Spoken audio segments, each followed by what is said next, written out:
درود پاک پڑھ لیں۔ اللہم صلی علی سیدنا و نبینا و شفیعنا و حبیبنا مولانا محمد معدن الجود والکرم و آلہ الکرام و ابنہ الکریم و امتہ الکریمۃ و بارک وسلم۔ شروع میں فرمایا تھا کہ صلح کلی کوئی مستقل مذہب نہیں ہے۔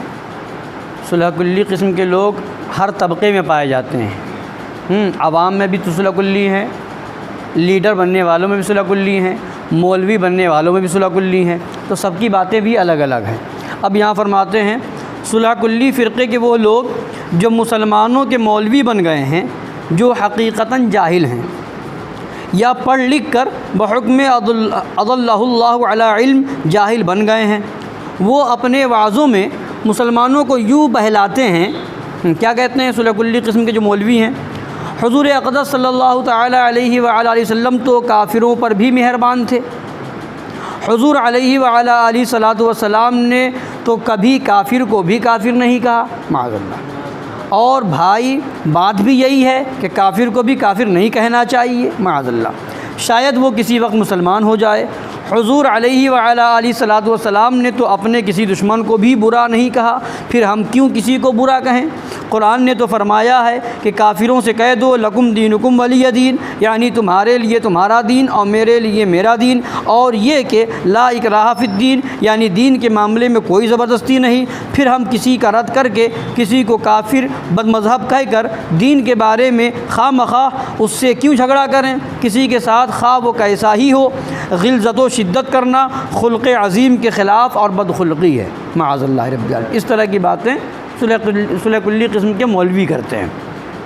فرما رہے ہیں ان صلح کلی واعظوں میں جو سب سے ہلکے ہیں وہ یوں کہتے ہیں کہ قرآن نے تو فرمایا ہے ادعو الی سبیل ربک بالحکمت والموعظۃ الحسنۃ وجادلہم باللتی ہی احسن، یعنی اپنے رب کے راستے کی طرف حکمت اور اچھی نصیحت کے ساتھ بلا اور ان سے اس طریقے پر مجادلہ کر جو بہترین ہو۔ یہ صلح کلی قسم کے کچھ مولوی یہ بھی کہتے ہیں۔ فرماتے ہیں کسی فرقے کے عقائد کفریہ کا کھلم کھلا رد و ابطال کرنے سے لوگ مشتعل ہو جاتے ہیں۔ ان کو نرمی و آشتی کے ساتھ سمجھا بجھا کر سچائی کی طرف پالیسی کے ساتھ لانا چاہیے۔ اب ان شیاطین خرس یعنی گونگے شیطانوں سے کوئی اتنا کہنے والا نہیں کہ گالیاں بکنا، اشتعال انگیزی کرنا کسی مہذب اور شریف انسان کا کام نہیں۔ پھر ایک سنی عالم دین نیابت رسول صلی اللہ تعالی علیہ وآلہ وسلم کی مسند پر بیٹھ کر کیوں گالیاں بکے گا؟ کس طرح مسلمانوں میں اشتعال انگیزی کرے گا؟ ان ھذا الا بہتان عظیم، یہ تو کھلا ہوا بہتان عظیم ہے۔ حق گو حضرات علماء اہل سنت کا صرف اتنا کام ہوتا ہے کہ وہ مرتدوں ملحدوں کے ناپاک اقوال کفریہ کی شناعت و خباثت خوب اچھی طرح اصول شریعت مطہرہ کی روشنی میں دکھا دیتے ہیں۔ حق گو علماء اہل سنت جو ہیں وہ کیا کرتے ہیں کہ مرتدوں ملحدوں کے ناپاک اقوال کفریہ کی شناعت و خباثت خوب اچھی طرح اصول شریعت مطہرہ کی روشنی میں دکھا دیتے ہیں اور ان قائلین پر حکم شرعی صاف صاف سنا دیتے ہیں، اور کہ یہ کافی ایسا عقیدہ رکھنے والا کافر ہے، ایسا عقیدہ رکھنے والا مرتد ہے، ایسا عقیدہ رکھنے والا گمراہ ہے، صاف صاف حکم بیان کر دیتے ہیں جو حق گو حق کہنے والے علماء ہیں۔ اب فرماتے ہیں اور طبیب ڈاکٹر کا فرض منصبی ہی یہ ہے کہ وہ مریض کو اس کا اصل مرض صاف صاف بتا دے تاکہ وہ اپنے مرض کے علاج کی طرف پورے طور پر متوجہ ہو جائے۔ بدقسمتی اس بیمار کی جو اپنے شفیق و مہربان معالج کی تشخیص و تجویز کا شکریہ ادا کرنے کے بدلے الٹا اس پر مشتعل ہو جائے۔ اس کی بدقسمتی ہے نا۔ اب ڈاکٹر نے بتا دیا کہ تم کو ملیریا ہے تو اس کو علاج کرانا چاہیے۔ ڈاکٹر نے بتا دیا ٹی بی ہے تو اس کو علاج کرانا چاہیے۔ ڈاکٹر نے بتا دیا تم کو فلاں مرض ہے تو اس کو، اب وہ کہے کہ مجھے کہہ دیا ایسے مجھے بھی ٹی بی ہے اور مجھے کینسر ہے، اب اسی کا دشمن بن جائے، تو نے کیسے کہہ دیا؟ تو یہ تو اس کی جہالت ہے نا۔ تو جو اسی طریقے سے وہ جسمانی ڈاکٹر ہے اور عالم جو ہوتا ہے وہ روحانی ڈاکٹر ہوتا ہے، تو عالم کا بھی فرض یہ ہے کہ جس کی جیسی گمراہی ہو اس کی گمراہی کو واضح کر دے۔ وہابیوں کا یہ عقیدہ ہے، اس کی بنیاد پر یہ حکم ہے، دیوبندیوں کا یہ عقیدہ ہے، اس کی بنیاد پر یہ حکم ہے، تطہیریوں کا یہ عقیدہ ہے، اس کی بنیاد پر یہ حکم ہے۔ اب اس بیمار کی بدقسمتی ہے کہ بجائے حکم شرع ماننے کے بتانے والے ہی کے دشمن بن جائے، اور پھر جو حق گو علماء ہیں وہ بتائیں کہ ان سے دور رہو۔ جیسے ڈاکٹر بتاتا ہے کسی کو ٹی بی ہو جائے تو کیا کہتے ہیں، یا لقبہ مار دے تو کیا ہوتا ہے، پلیٹیں الگ کر دو، اس کا کھانا پینا الگ کر دو۔ ابھی کرونا چل رہا ہے، کسی کا کرونا پازیٹیو آ گیا تو اب اس کو کوارنٹائن کر دو، اس کا الگ برتن ہو، یہ ہو، لوگ اس سے ملے نہیں، دوری بنائے رہیں۔ کیوں؟ اس لیے کہ اس کے کہنے کے مطابق یہ ہے کہ بیماری لگ جائے گی، تمہیں بھی قریب جاؤ گے، تو اگر یہ بیماری لگی اور ایمان کے ساتھ دنیا سے گئے تو انشاءاللہ جنت میں جائیں گے۔ مگر وہابیت اور دیوبندیت، یہ رافضیت، قادیانیت، یہ خبیث ایسی بیماری ہے کہ اگر یہ لگی اور پھر دنیا سے گئے تو پھر سوائے جہنم کے اور کوئی ٹھکانہ ہی نہیں ہے۔ فرماتے ہیں آگے، عوام اہل سنت اگر بد مذہبوں، لا مذہبوں، بد دینوں، بے دینوں کی صحبتوں میں بیٹھیں گے، ان کے جلسوں میں شریک ہوں گے، ان کی تقریریں سنیں گے، تو اگر معاذ اللہ ان کے ضلالات کو قبول کر لیں گے تو خود بھی بد مذہب یا مرتد ہو جائیں گے۔ اور اگر قبول نہ کریں لیکن ان کفریات و ضلالات پر رد و ترد کرنے سے خاموش رہیں گے، تو اگرچہ ان جلسوں میں ان پر رد کرنا ان کی قدرت و استطاعت سے باہر ہو، لیکن ان جلسوں صحبتوں میں جانے سے پرہیز کرنا تو ان کی قدرت و استطاعت میں تھا۔ کسی کے جلسے میں گئے، بد مذہبوں، بد دینوں، وہابیوں، دیوبندیوں کے جلسے میں گئے، وہاں کفریات بکے جا رہے ہیں، ضلالات بکے جا رہے ہیں، تو اگر راضی ہو گئے تو خود بھی کافر ہو گئے، اور اگر راضی نہ ہوئے تو اگرچہ وہاں پر ان کا رد کرنا ان کی طاقت میں نہیں تھا، ان کی قدرت نہیں تھی، ان کی استطاعت نہیں تھی، مگر وہاں جانے سے بچنا، پرہیز کرنا، یہ تو ان کی طاقت میں تھا، یہ تو ان کی استطاعت میں تھا۔ تو فرماتے ہیں لہذا بحکم حدیث ملعون بنیں گے، بحکم قرآن عظیم انکم اذا مثلہم، قیامت کے دن انہی کے ساتھ ایک ہی رسی میں بندھیں گے۔ اور اگر ان کے جلسوں میں ان کے عقائد کفر و ضلال پر رد و ترد کریں گے تو ان کو اشتعال ہوگا، لڑائی جھگڑے کے واقعے، مار پیٹ، گالی گلوچ، گرفتاری، سزا یابی، جرمانے کے حادثے رونما ہوں گے۔ تو دین و ایمان کی حفاظت، امن و امان کی سلامت، آخرت کی نجات، فتنہ و فساد کا انسداد اسی میں منحصر ہے کہ بحکم حدیث کریم و قرآن عظیم مسلمانان اہل سنت تمام بد مذہبوں، بد دینوں، لا مذہبوں، بے دینوں سے قطعاً علیحدہ اور بیزار و نفور رہیں۔ اسی میں سب کچھ کی بھلائی ہے، فتنہ فساد سے بھی بچنا اسی میں ہے، دین و دنیا کی کامیابی بھی اسی میں ہے کہ ان کے جلسوں میں نہ جائیں، ان کی صحبتوں میں نہ جائیں، ان کے پاس نہ بیٹھیں، نہ ان کے پاس اٹھیں، نہ کھائیں، نہ پئیں، کچھ نہ کریں۔ اب آگے فرماتے ہیں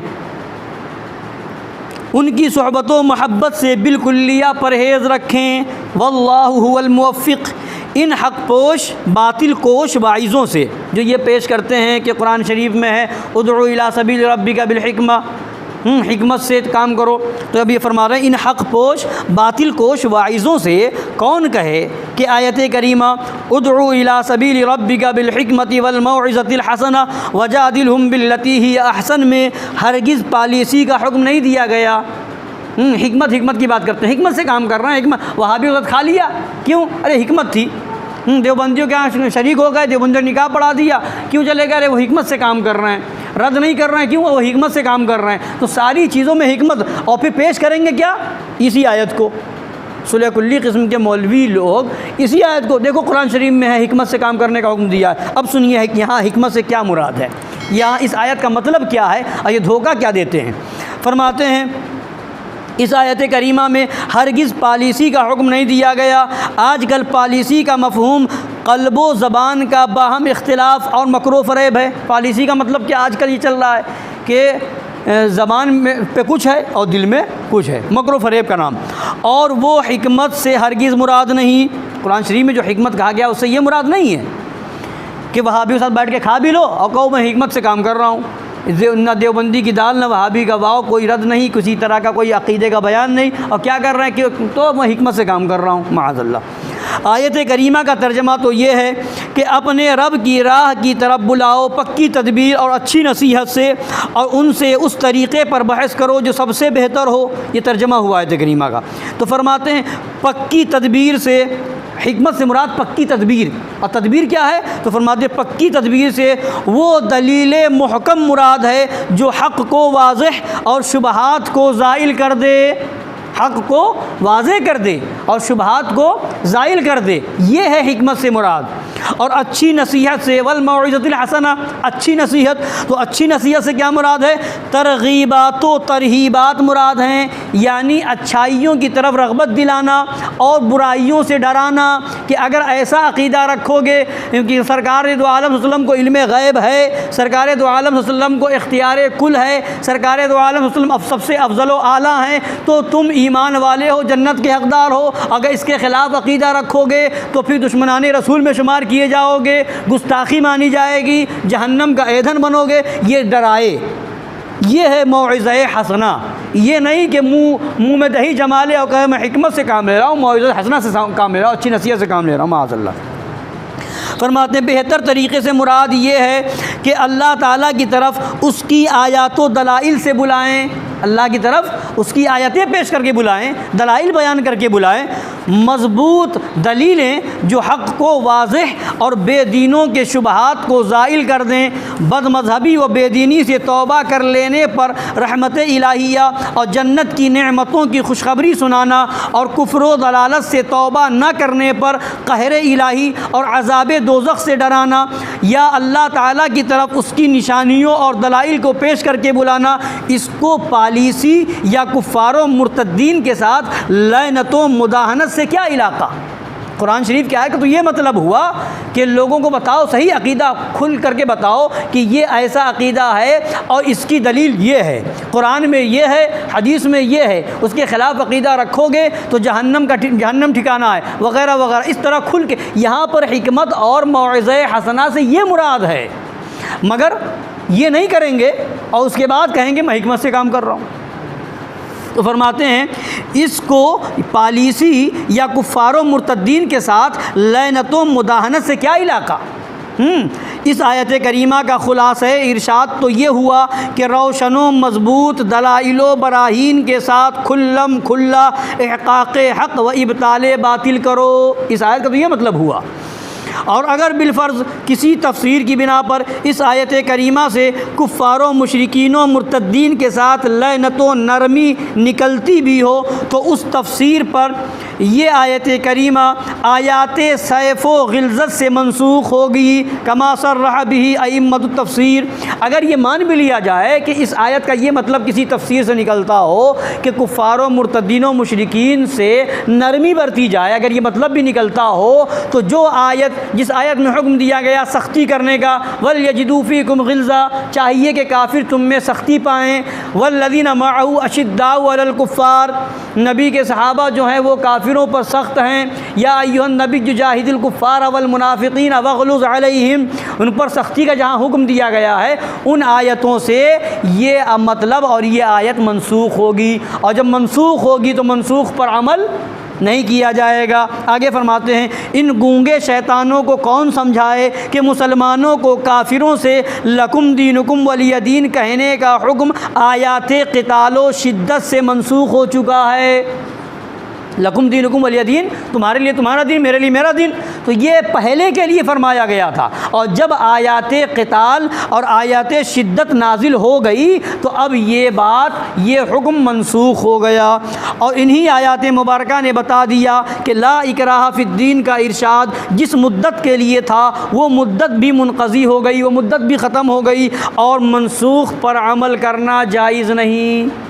جب ان آیتوں جو سورہ کلی لے کے آتے ہیں تو جب یہ آیتوں کا حکم جو ہے، ان آیتوں کا حکم منسوخ ہو گیا تو اب اس پر عمل کرنا جائز نہیں، اس سے استدلال کرنا جائز نہیں، اس کو دلیل میں پیش کرنا جائز نہیں۔ جب آیت منسوخ ہے تو جو آیت ناسخ ہے، جو بعد میں نازل ہوئی ہے، تو اس پر عمل کیا جائے گا، اس کو بتایا جائے گا اور اس کو لوگوں کی اس پر عمل کی تلقین کی جائے گی۔ اللہ تعالیٰ سب ان صلح کلیوں کو بھی سمجھنے کی توفیق عطا فرمائے اور ہم کو ان کے مکر و فریب سے بچنے کی توفیق عطا فرمائے۔ آمین برحمتک یا ارحم الراحمین۔